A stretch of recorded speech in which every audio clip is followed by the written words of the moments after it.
Welcome back to another technical deep dive here in the debug zone.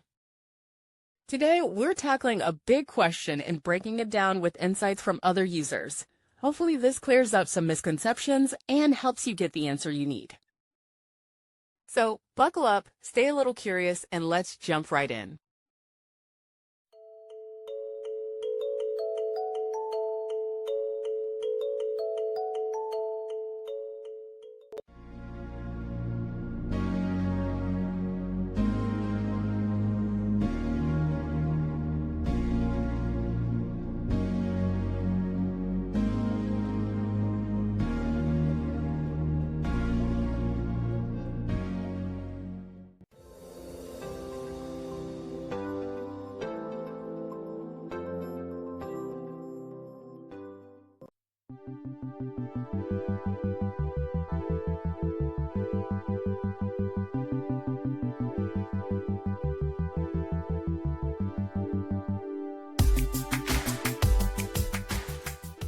And that's a wrap.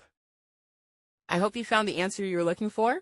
If you did, take a second to hit that subscribe button. It really helps out. And let me know in the comments which solution worked best for you.